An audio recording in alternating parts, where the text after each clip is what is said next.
Today we want to take a moment out to recognize one of our youth here at MCC Albuquerque, and that is Anjay Ruboni, who has earned the Albuquerque Public Schools Student of the Week.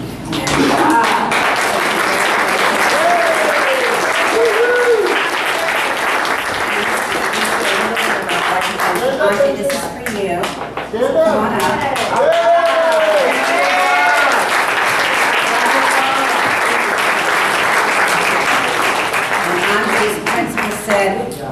I've watched Anjay these past 4 years, and I've watched this young man grow into a very well-mannered, well-respected student who has great parents who are always engaged in our school. He's been in their peer mediators club, the soccer team, the after-school clubs, and Fit Kids Club. And he has social skills that are easily seen through the many friends he has and continues to make each year. So Anjay, we are very proud of you. We knew you when you were just still in your mom's tummy, and now you're here. And it's been a joy to be with you and watch you grow into the young man that you are. So congratulations.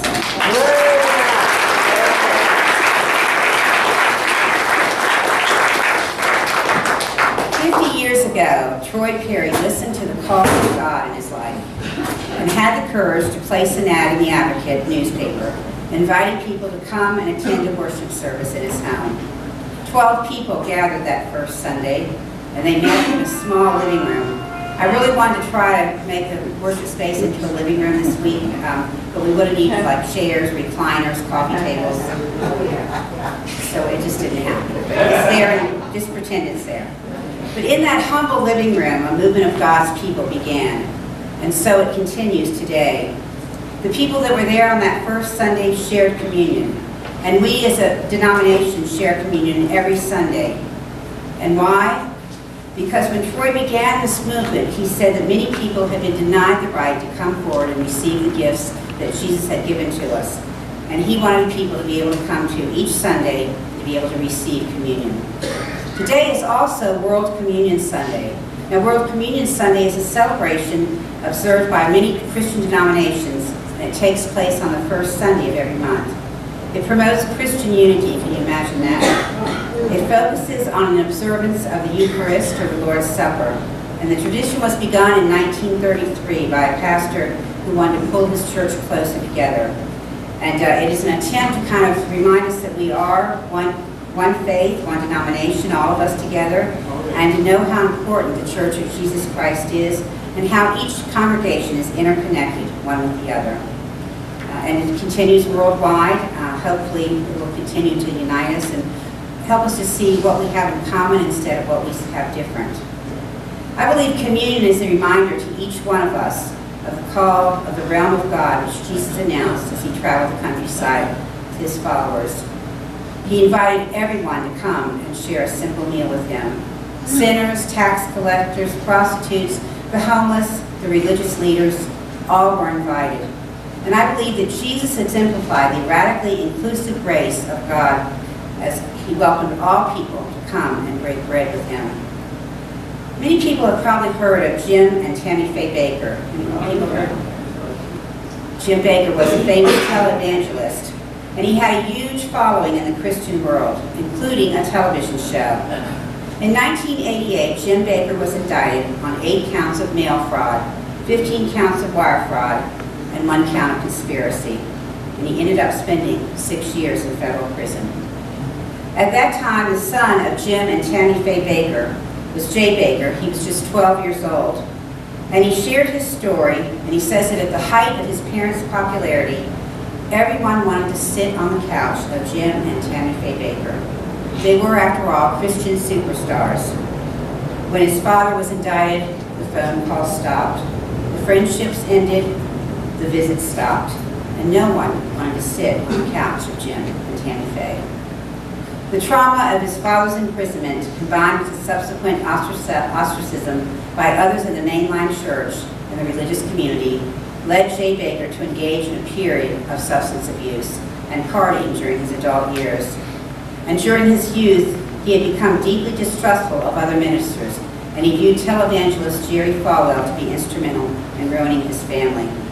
In his autobiography, Son of a Preacher Man, Jay claims that Reverend Falwell deceived his father into relinquishing control of the PTL Club and auctioned off many of the church's property, including some of the Baker's family's personal possessions. Does anybody remember this? It was really a big scandal.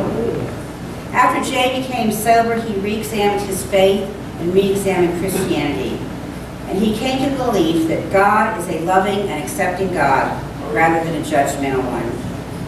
So Jay Baker has advocated for a much more open, inclusive Christianity, which embraces those with alternative lifestyles and encourages those who doubt and are perhaps still seeking and uncertain about what they believe. He has endorsed gay marriage and has been an advocate for the church's acceptance of the LGBTQ community. He has also questioned traditional interpretations of the atonement and salvation. And when asked by Larry King if he was part of the liberal sect of Christianity, he said that he was more liberal than most. He also decries the influence of politics and religion, saying that it prevents civil discussion of controversial topics such as homosexuality and abortion. Baker's appearance is non-traditional and includes many piercings and tattoos. And because of his appearance and his philosophy, his followers and his associates tend to share these qualities, and most of them have come from outside of conservative Christianity.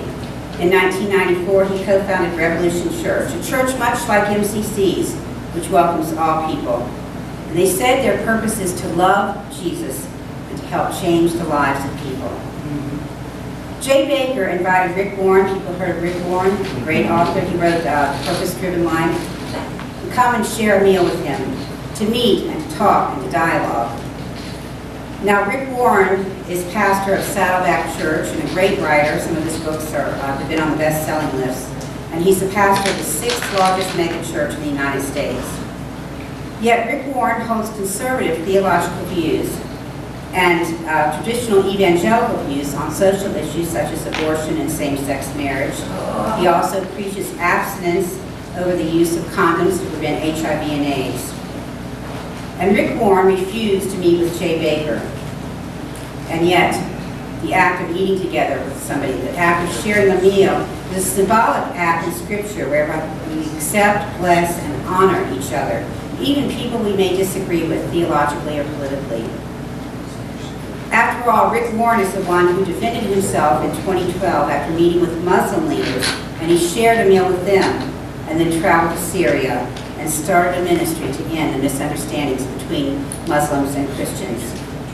And yet, Rick Warren refused to eat with a fellow Christian who held different theological beliefs, different ideas. The Apostle Paul in the book of Romans writes, "Accept one another, just as God has accepted you." He writes that we are to welcome each other with open arms. And we're not supposed to jump over each other every time somebody says or does something that we don't agree with, even when it seems that they are strong on opinions but weak in the faith department. On this World Communion Sunday, on this 50th anniversary of the founding of MCC churches, we celebrate our incredible journey of faith. Through God's radical grace and radical love, we are reminded that we are to welcome all people, all outcasts, welcome those who hold different beliefs, different political views, to come and share the table with us. I believe we should be ridiculed for hanging out with those people who are the outcast. We should be known for having the irrational grace that God gives and shares with us, and also for our rational forgiveness of one another when we fall short. I believe our communion table should be one of radical inclusion. And when we do that, we are saying to each and every person and to the world that you matter. Each and every person is a real human being, just like you and me. And yet, this is not what most churches are known for. We're more known for arguing who's in and who's out. Jesus says to each and every one of us to come on in. There's a place for you here at the table I have set. Troy Perry said that 50 years ago when he welcomed anyone and everyone to come to his home for worship. So surely can't we say that to each other? Hopefully we will celebrate the diversity within and among Christians and those who believe differently from us. We do not need to be fearful or insecure about those whom we may find strange, who may seem totally different from us. You know, one mark of the cult is enforced conformity, where everybody has to believe the same thing, whereas authentic Christianity celebrates genuine diversity along with our many different communities and our many different ways of believing and acting out our faith. Today we are here to celebrate. We have each been invited to the table.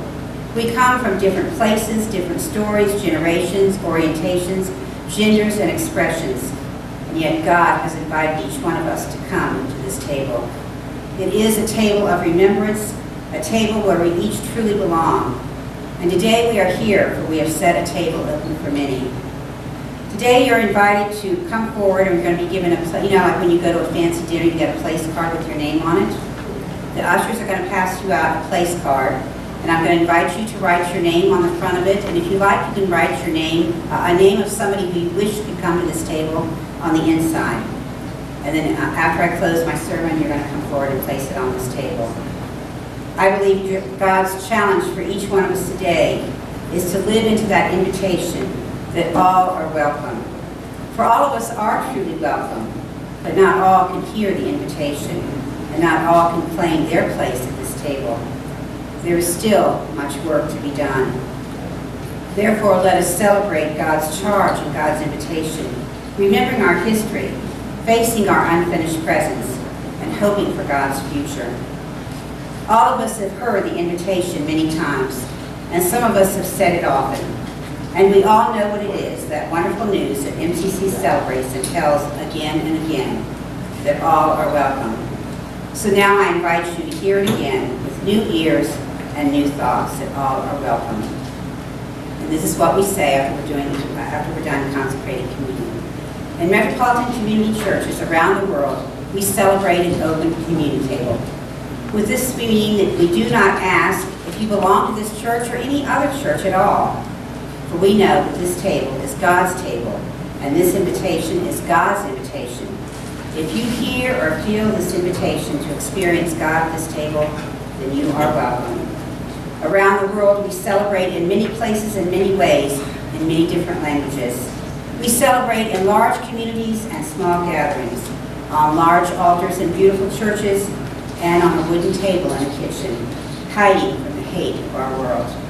Today we have all that is necessary, not more, but enough. Bread and the fruit of the vine, a community and a God who gives us what we need. Will you pray with me, please? Gracious and loving God, we thank you for Jesus Christ, who has opened the table for each and every one of us. Help us, oh God, to see what we have in common with one another. Help us to practice radical inclusion and openness to all people. And I pray, oh God, that as we come forward today to place our names on this table, that we will know truly that you have set a place for us and that we are truly welcome. Amen. God bless you.